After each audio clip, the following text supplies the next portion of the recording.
So, welcome everybody. We apologize for some delay. However, smart we may go. There are always certain things which are beyond our control.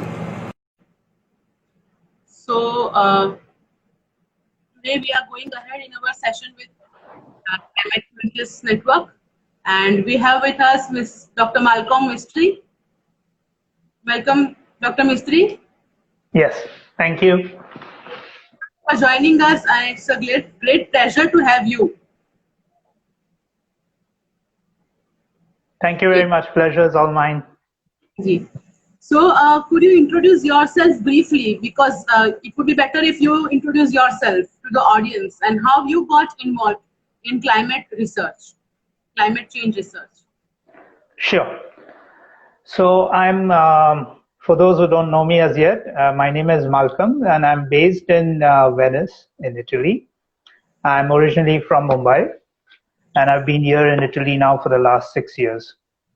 I'm a postdoctoral researcher in the university over here. Postdoctoral researcher is essentially somebody who starts research after completing Ph.D. So I completed my Ph.D. in Science and Management of Climate Change. And I'm based at Ca' Foscari University over here in Venice, and also Euro-Mediterranean Center on Climate Change.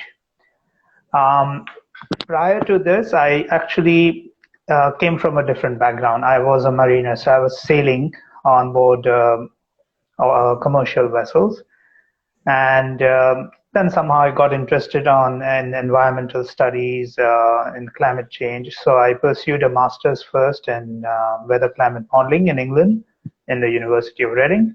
And after that, I pursued a PhD over here in Italy. So this is how I started off in this field, in this research career. Apart from that, I'm also involved in some teaching activities over here in the university at the master's and at the PhD level. So I'm quite honored to be invited to give a talk, frankly a bit nervous because this is also my first time using the Instagram channel. So it took me a little bit of time to get connected, and apologies for the delay. To be very honest, Malcolm, Instagram is very new to me also. I think we are aging. This is for the very young people. So, don't worry, in jumping this as well. Okay. Such a nice thing to know that you have been sailing the seas and then you went into the sailing of research into climate change, which itself is a very, very significant and very important thing in these days.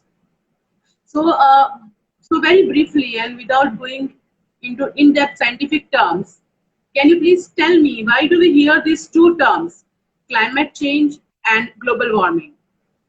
And are humans anyway responsible for this? Yes, it's a very good question. I think it's important to begin any talk on climate change by clarifying these two terms that we commonly hear. So essentially, global warming and climate change, something that we hear frequently, are quite interconnected. What do I mean by interconnected? So global warming is a generic term that was introduced by the climate science community to highlight the rise in global level temperatures. In other words, how much warmer is our planet now compared to, say, something like 150 years back, when we were living in the pre-industrialization era. Climate change, on the other hand, is a more correct terminology to use. Because when we talk of climate change, we are not just talking about the temperature change, but we are also talking about the spillover effects of the temperature change on other elements in the climate system. So for instance, we come across more frequent extreme flood events, droughts, glaciers melting, sea level changes. These are all the consequences of this overall rise in the temperature.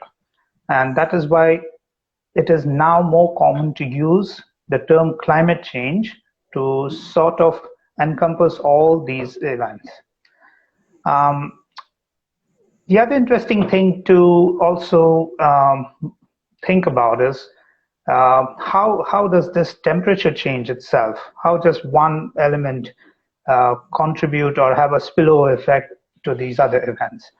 I think the best analogy I can give over here is we all make chai at home. We drink tea or coffee, so we boil our water in a typical Indian way of making tea. When you see the temperature rising, when the water is boiling, right? You see the vapors, you see the steam rising. So there's some kind of an energy within that system. There is a kind of agitation going on when the temperature is rising. So similarly, when you consider our planet, the land, the ocean, as the temperature rises over a period of time slowly, of course, it's not like switching on the gas stove that we do, but as it rises slowly over a period of time, there is, in a way, some kind of agitation over there also, which disturbs the natural state of the system. And this is why we sort of refer to it as a climate change. Now, to answer your second question about humans being responsible for this. This is, again, a very important question, and most skeptics who don't believe in climate change, or if they do believe in climate change, they don't want to believe that humans are actually responsible for climate change. So how do we, as researchers, as scientists, how do we go about trying to convince such people in a scientific manner? We rely on a lot of data, on really huge amount of data, observations that date back to thousands of years. Yes, thousands and actually even millions of years. So we have something called as a proxy data. We extract information from tree rings, from ice cores, and we can date back to see how much the temperature was thousands of years back. Right. What we do is we analyze this data and we find that nowhere in the historical period has the global average temperature been what we have today, or even the concentration of the greenhouse gases that we call, especially carbon dioxide, has been what we are seeing today. So it is something is unusual in what we're experiencing today. People try to say that, oh, it happened hundreds and thousands of years back too, so what's the big deal? We can survive again. But the truth is, it's a dangerous experiment that we are playing with today. It's like we are playing with fire. We don't know what can be the drastic consequences to it. At times, it's a bit wise to step back and be on the safer side, and to take corrective actions before things go out of hand. And there are scientific ways to see that human activities are the main reason for the rise in the recent carbon dioxide concentrations, which in turn are having a spiraling effect on the rise in temperatures. I was reading somewhere that after the Second World War, the consumerism among people has increased a lot. And I was reading a very interesting article in which they have shown in different graphs that the consumerism in all the ways, and it was very much closely coinciding with increase in carbon dioxide or methane and all those climate change indicators. That might be one of the indicators of the same. Has this ever happened before as a form of natural cycle, the climate change? It has. So that we have to understand, and we have to be honest also as scientific researchers, that there is something known as a natural variability in the climate system. So not everything is man-made or influenced by human activities. There are certain factors outside the control of the humans which also influence the climate system. Just to give you a very simple example, something called as the solar cycle. There are periods when the sun itself emits a lot of radiation. There are periods when the cycle is such that the sun overall, or our planet actually overall, is closer to the sun. But we are talking about this cycle on a very long time scales. It's not something that happens every 10 years or hundreds of years. So sure, there are, without going into much detail, sure, there are some natural elements which cause this oscillations in the temperature cycles, in the cycles of carbon dioxide concentrations in the atmosphere, and so on.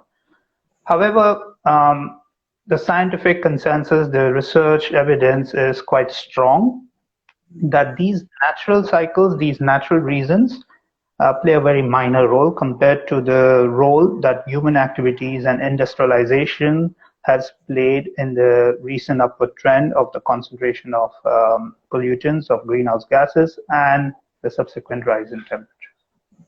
Right.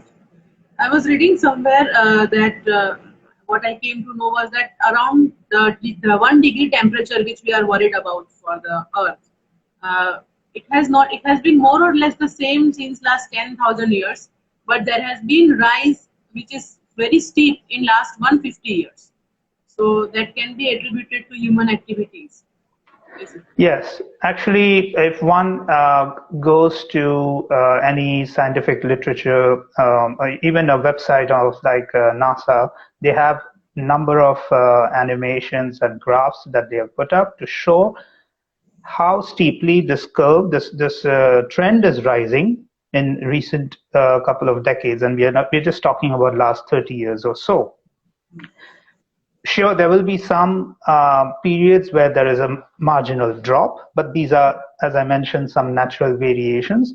So skeptics like to capture that, saying, oh, but 2012 and 2013 were cooler than the previous years, so where is the signal of climate change over here? I think this is a misunderstanding of the science of climate change. So we have to look at a fairly longer time scales, at least 30 years, to see that we are seeing this trends, and we cannot just talk about on a year-to-year basis. That's right. So this brings me to another question which I would like to put before you. Can you please summarize your research topics in climate change for our audience? So when I began my career in climate science, I actually focused on a topic which is very close to my heart, and it's our Indian summer monsoons. Especially coming from Mumbai, and the western coast, as you know, experiences quite heavy rainfall during the monsoon period. But then there are also these cycles within the monsoon season between June and September, when you have a sudden, what we call it, a sudden break or a withdrawal of the monsoon, meaning that you can have a spell of no rainfall for up to 2 or 3 weeks. And this happens almost every year. It's quite periodic. What causes it is a very important question for us researchers to understand if we can even predict it in advance. By the way, these breaks in the monsoon season in the month of July and August are very important for farmers. It's very crucial for them to know in advance if they're going to see intensity in the rainfall or a withdrawal in rainfall. Now, on the climate part, on the climate change part rather, I was examining using computer models how under future climate change, something like 50 to 100 years from now, how these breaks in the monsoon periods are going to either intensify or remain the same, and so on. This is how I started my research in this field. Over a period of time, I've shifted towards more on the impacts side of studies. So rather than examining the physical, dynamical part of the models or the events, what is it that the impacts would be when these events occur? These are the kind of questions that I look at now. And I focus primarily on 3 sectors: the impacts of climate change on agriculture, on health, and on the energy sectors. We have to keep in mind that in our field of research, majority of our research is collaboration with our colleagues, both in-house and international, located in international institutes. So there's also an interdisciplinary sort of a research. Within a team of 3 or 4 or 5 researchers, when we publish a paper, usually each one of us has a certain expertise in a particular domain, and the other person has an expertise in another domain. So A lot of this research that I talk about, a lot of this work existing and the prior work is actually a contribution of the co-authors that we publish a paper. So it's not just individual research. Definitely, climate change itself is a very huge domain which has many stakeholders. So it's always a good idea to have it in a collaboration with different, people from different expertise.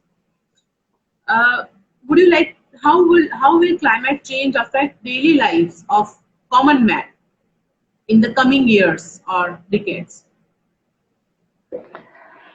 So this is probably the most common question that we come across when we researchers present our work in non sort of expertise settings in school environments and so on. And I'd like to say that climate change is a global common problem, as we call it. So it doesn't differentiate whether the individuals or society is rich or poor, it's young or old, age, gender, there is no discrimination. So it's a global problem. How individuals adapt to it is different, of course. So in a general sense, you may say that a rich may be able to adapt better because he has more income at his or her disposal to take precautionary measures. For example, a very simple example is air conditioning in our houses.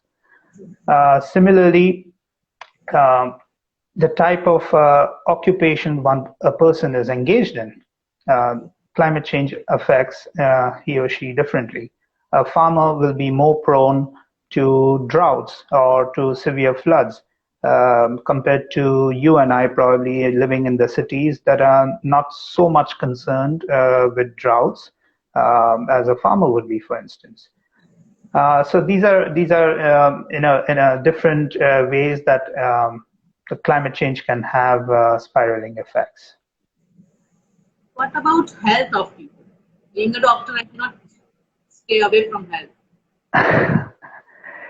So it is interesting. I think we can take a leaf out of the current scenario that we are facing, the global pandemic. And as you know, the virus also does not discriminate the young and the old, the rich and the poor.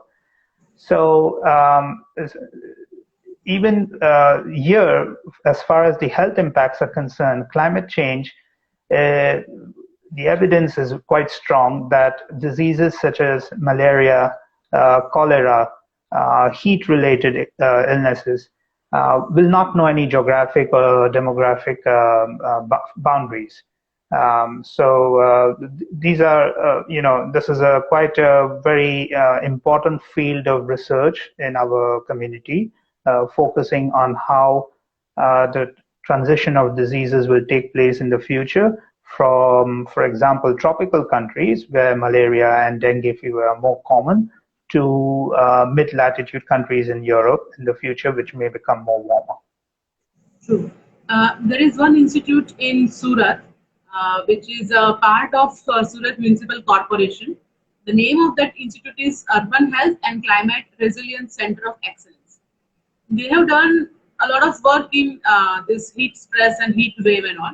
And while they were doing the initial research, what they did was that they found some mortality, morbidity data from the city and matched it with the heat wave. So they could find that there was a correlation with the heat wave and the mortality, morbidity. But definitely we cannot attribute it to the heat. So maybe a more strong and stringent research is the need of the time for this. What about water scarcity when we talk of climate change? So here again, we have to keep in mind two issues. One is how will climate change affect the rainfall patterns in future? But then there is also something as the land use change. How we, with the population expanding, how we humans are going to change our lifestyles and use the land differently compared to what we are doing right now.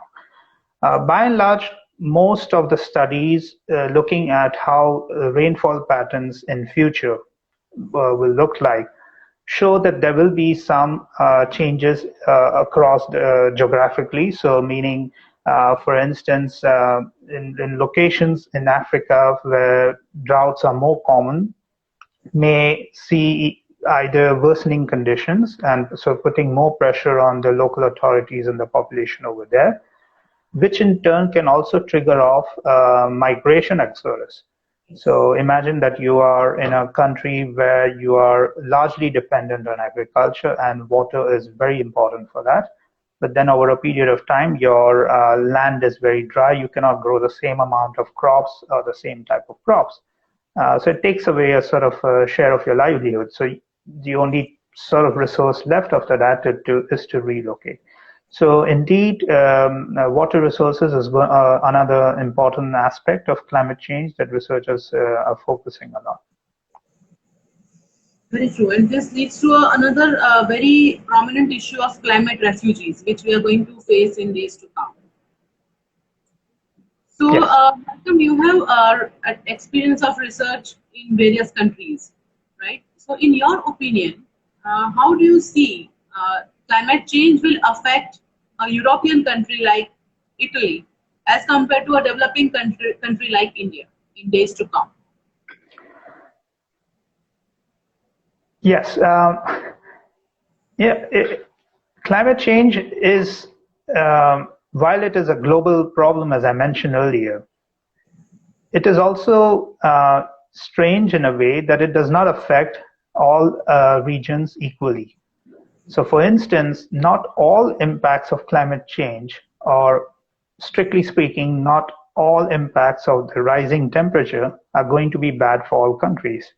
Now, when you think of countries located in the northern latitudes, for instance, such as Sweden and Norway, which are largely cold throughout the year, and because of which they cannot grow crops, the climate is not conducive for agriculture in general. Over a period of time, when you see the average temperature rising over there, such countries may benefit a bit in certain sectors.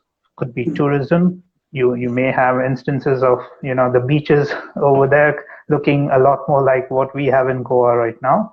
But we are talking about a very long time scale. It's not something we are talking about 10 years from now. However, these kind of positive impacts are very marginal when we look at the overall picture. Then the overall picture of the negative impacts is quite bleak. Now, how does a country like India, for instance, how does climate change affect India differently to these countries? But firstly, we have to remember our population. It's huge. We are still a developing country. So whatever resources we need to put to adapt to climate change are basically it means we are going to take that share away from other resources, could be health, could be infrastructure, and so on. So it has to go in hand. I think the main challenge for developing countries like India is all about to find the right balance to continue growing, but at the same time growing in a sustainable manner. And this is where the developed countries have a kind of an advantage because they are already in that position to sustain climate change better. True. So, can a common man like me or some of our audience or anybody, can they contribute anything to, you are saying about developing countries, they have to plan in such a way that they can go for sustainable development, but that's a government part and or the bureaucratic part. What about common man? Can they contribute somehow in this climate change? Absolutely. As we say, every drop from a tap helps to fill up a bucket. So individual actions, your actions, my actions, the wider audience listening today, all the actions play a huge role. We like to pinpoint, we like to point fingers at certain countries or at certain sectors, saying, oh, they are the ones actually emitting more of these pollutants. They are the ones producing more commercial goods, or the car manufacturing companies are producing more automobiles and so on. But who are the consumers? That is the core question we need to ask, and it's you, me, and the others. So every small action that we can take to cut down on unnecessary, unsustainable lifestyle goes a long way in reducing our carbon footprint. And by carbon footprint is essentially how much of a carbon we are emitting because of our habits. For instance, keeping electrical appliances and our houses running for no reason, just because we can afford it. Driving unnecessarily in our private vehicles when it's not required. Here again, I think we can take, it's quite ironic, the current pandemic situation and the lockdown we are in. But I think it's also an opportunity to introspect, and we can think that if we can stay home and lock down for so many weeks, we can surely cut down on driving unnecessarily, even twice a month, for instance. That's true. That's very true. Actually, this lockdown has given across the globe. It has given us a very good opportunity to introspect and act. So this brings me to another question: that can really individual action make a difference? We know that yes, we should do this and we should do that, but can it make a difference? And can we see any positive result of such sustainable actions? It can, although it's difficult to see in the short run, because climate change itself is a slow process. So it's very difficult to convince people to give up on a certain lifestyle and expect the results to be obvious in the immediate future. But I think we have to also keep in mind that in some ways we have an obligation towards the future generation also. And many times I hear people questioning, if you're talking about climate change in the next 20 or 30 or 40 years down the line, it's still a long way off. Why should I give up on my sacrifices today? Perhaps I'm not even going to live that long. So it's an ethical question I think we need to ask ourselves on that. So what are some of the challenges in climate change research, according to you? I think there are two core challenges. One is, as climate researchers, one is communication. I think I can say personally from my experience that we are so busy with our research activities, and publishing our research results is usually given more importance than taking time out of our activities to spread this awareness to the global audience. Climate researchers can be considered to be a bit impatient in that sense. We don't have, at least my wife thinks so, we don't have the time to sit down and explain things in a simplified manner to the general audience. So I think this communication is a key challenge. Somewhere we need to differentiate between doing things in a professional and in a academic manner, and somewhere we need to take a pause and do things in explaining these problems to the wider society. The other issue is funding. So funding helps us to not only use the resources that we require in our field, such as computing resources, even publishing articles in journals. Actually, you need to pay a lot of money to the journals. But funding is also in keeping our house running as salaries. And depending on, unfortunately, this is how it is, but depending on who is in power and which government is in power, it affects your funding quite substantially. Fortunately, in Europe, overall, the funding has been quite stable in this field of research.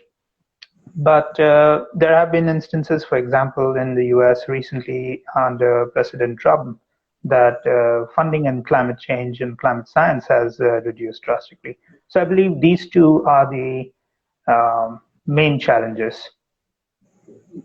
And I just remember something which one of my seniors told me, that we are from public health department, right? So somebody from WHO once told that health is politics. And one very good example is that in India, if you see today, the prevalence of HIV is much less than the prevalence of tuberculosis.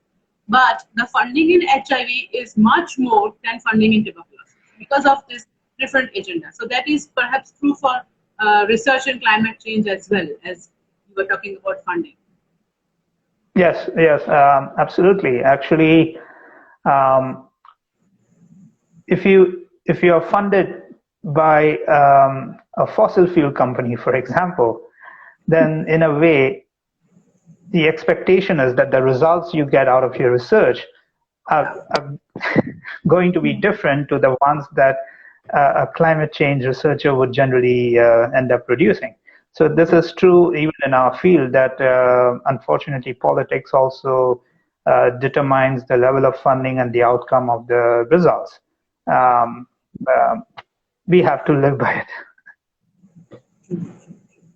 So after there have been so many international gatherings and conferences and panels for climate change and agreements and all, but why do we often hear countries finding it difficult to agree on steps to adopt more greener technology?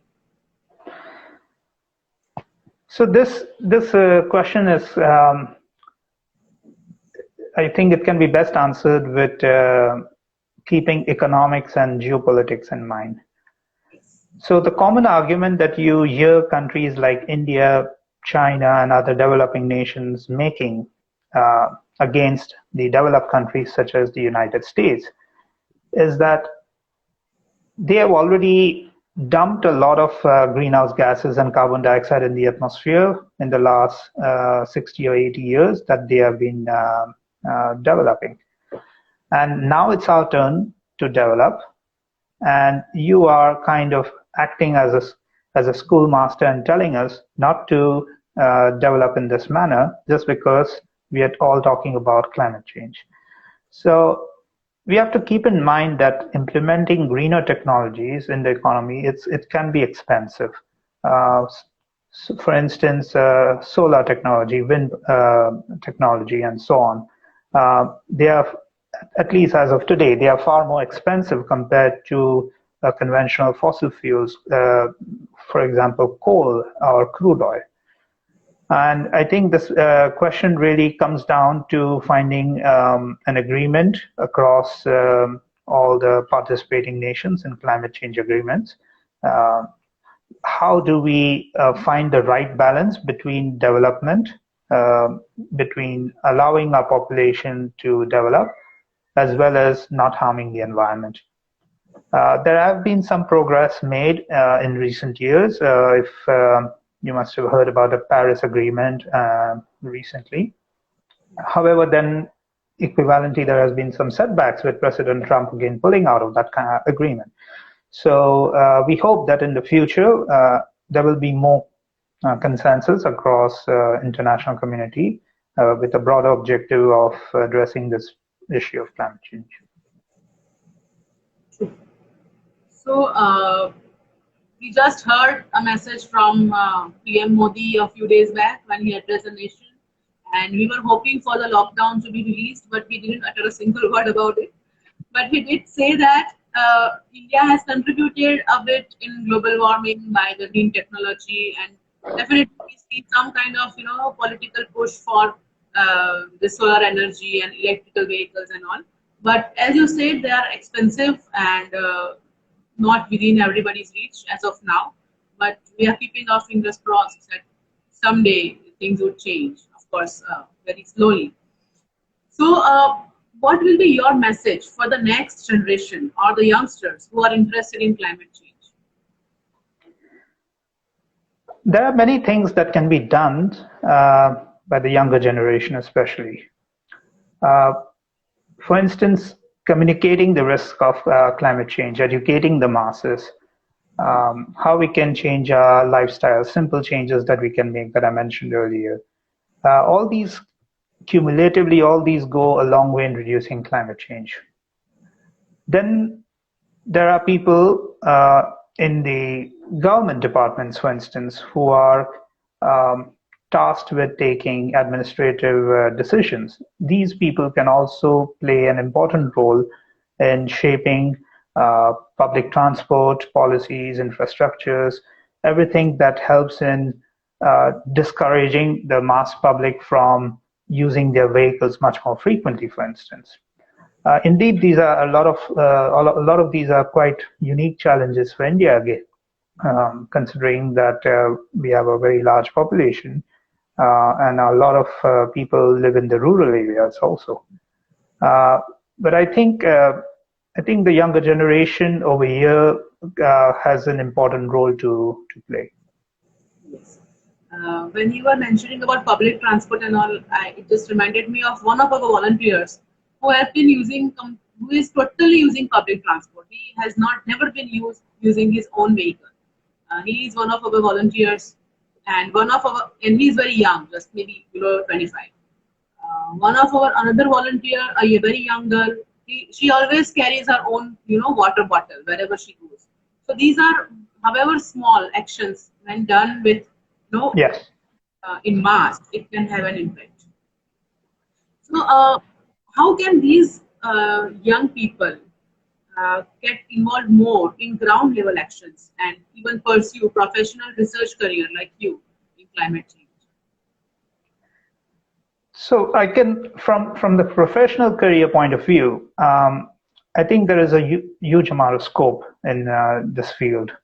Um, we need people from interdisciplinary backgrounds and expertise. So when people talk of climate change and climate science, I think there is a bit of misunderstanding that you tend to think that people should have a background in pure science. It's not always true. Yes, if you come from a background in physics and mathematics, for example, it helps. If you have a background in number crunching, running computer codes, yes, it helps. But then there are also people with a background in economics, background in arts, communications, and those who have studied public policy, demography, health experts. All these actually play a very important role in the overall research of climate change, because we have to remember we are just not talking about the physical change, but also the subsequent impacts of climate change. And this is where a team of multidisciplinary experts helps. So there is a lot of scope for the present generation as well, those who want to get into this research. And please feel free if any one of you would like to get in touch with me for further guidance on how to get into this. I think at a ground level, it is probably I would say that the Climate Conscious Network is a good example. I think I've recently started following your activities, and it's very commendable. And there are such organizations elsewhere, and for example in Italy also, where students especially take quite a lot of time out from their day-to-day curriculum to get more involved and voicing their opinion. I think their voices need to be heard much more. Everyone doesn't need to be Greta Thunberg, but it helps. So I think this is what can be done at the ground level. Yes. So I really agree with you that people who are doing research or people who are reading this kind of things or who are actually interested in climate change and all, they know things about what is happening in climate change and all. But it is the common people who have to be made aware, and to whom this communication is needed to be made. So definitely good and very aggressively this communication should be made so that they can get aware and they can make some lifestyle changes which can have a positive impact on the climate change in days to come. So Are we going to hear more about climate change and demand for research like you in days to come? You have already said that there is definitely a lot of scope, but uh, what what would you like to say in this regard? Uh, are we going to hear more about climate change? I sincerely hope so. Uh, Not because it brings me my paycheck, uh, but I think it is an important issue. It is quite natural that when other events occur, for instance, the global pandemic right now, climate change takes a backseat. And I hope that that will not be a case in the long run. I hope that the long-term priority of uh, mitigating the effects of climate change, of tackling it, is not forgotten after all this ends. So I sincerely hope that we are going to hear more about climate change, but for a positive reason and not the negative reason.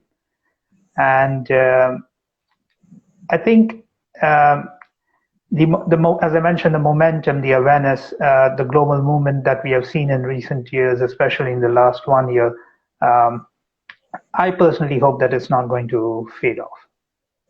It's not going to. It's not going to fade away. That's my hope is that it will continue to progress. Yes, yes, very true, very true. And we definitely would. Being an eternal optimist, I have always been optimistic about things in life. So this extends to the even the domain of climate change. That with the young generation getting aware and more conscious, things are definitely going to change in a positive way. Yes. So this, I think, brings us to the conclusion of our session. And any parting words or any parting thoughts for our audience?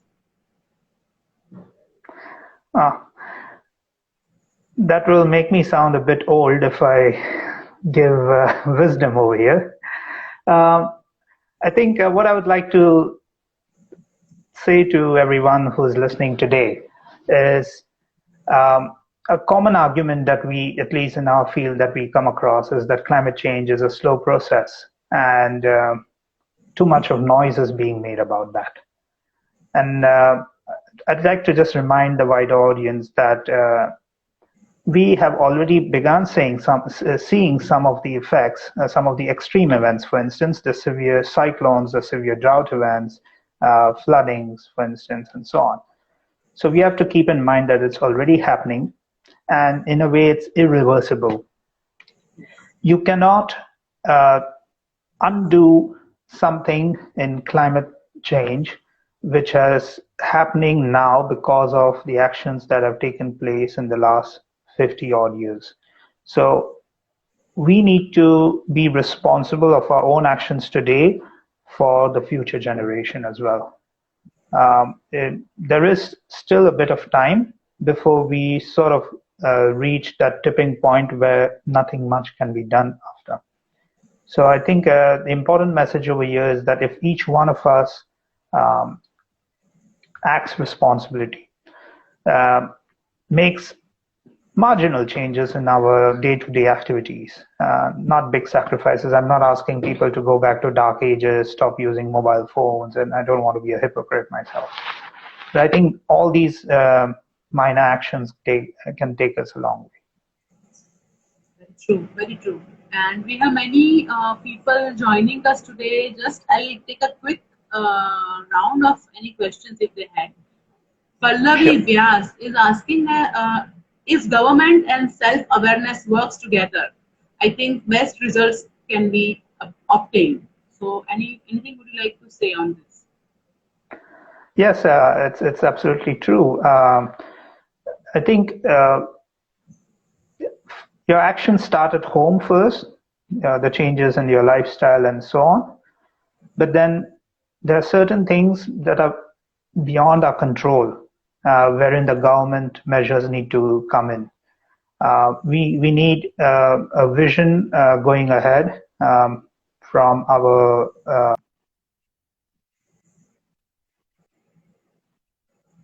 to more greener technology, investing more in those kind of technologies. So I agree that yes, it goes hand in hand both with government and stakeholders at the ground level, like you and me. True.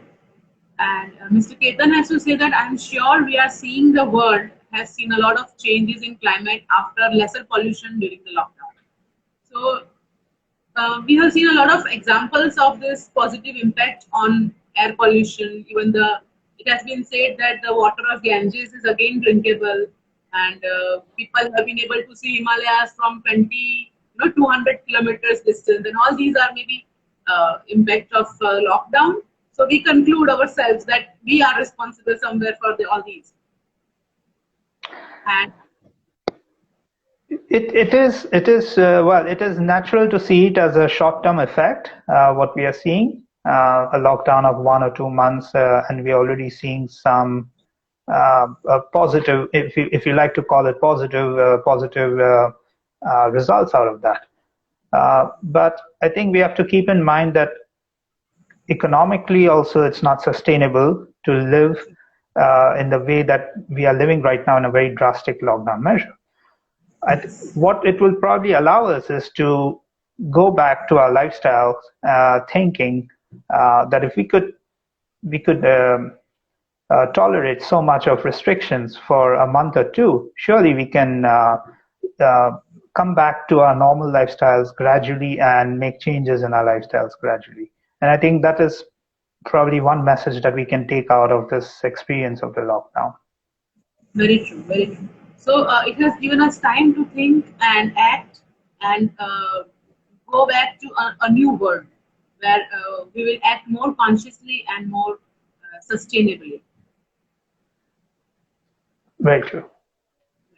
So thank you so much, Malcolm, for joining us today. It was an honor for Climate Conscious Network to have a climate scientist talking about climate change.